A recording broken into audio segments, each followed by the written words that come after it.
The Indo Pakistan War of 1965. Second Indo-Pakistan War.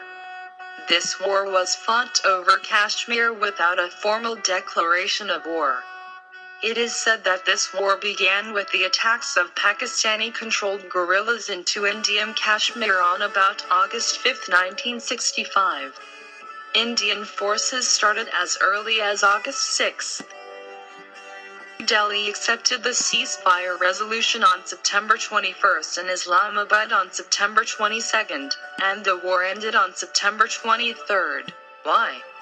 In other words, what were the many causes that triggered this gruesome war?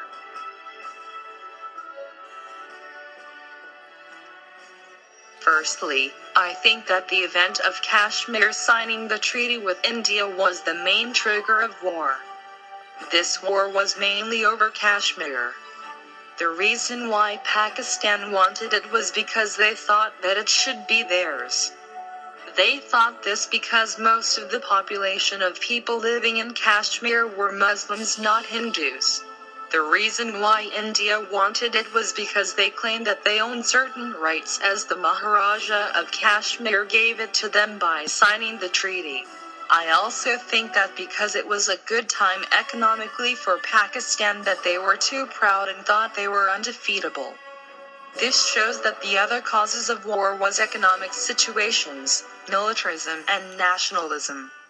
The Pakistani soldiers thought they were strong as they were training hard, and that India was no match for them because of their loss with China earlier on. India was weak at this time, therefore Pakistan was confident. It is because of the Pakistanis' pride that made them decide to start the war.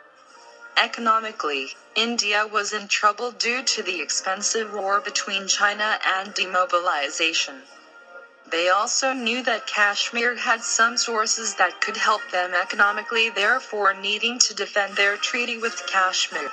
There were many consequences for both the sides after the conflict, being beneficial consequences for India, who gained victory in the war, and some harmful consequences for Pakistan, who got defeated. But both the sides suffered in the same way in terms of losing brave soldiers. The Indian side lost 3,000 while the Pakistani side suffered 3,800 battlefield deaths. India gained victory, and partly because of this victory India is now becoming a rising power.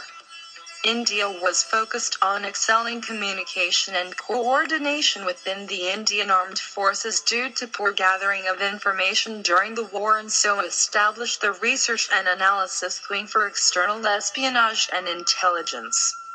Improvements were made on command and control.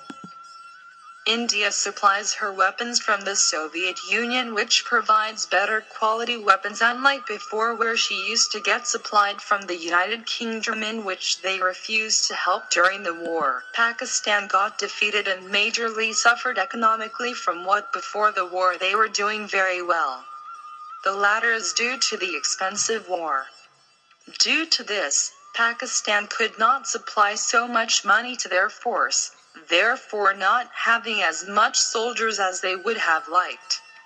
They also started using less weapons than normal and cheaper weapons that they would have wanted to use.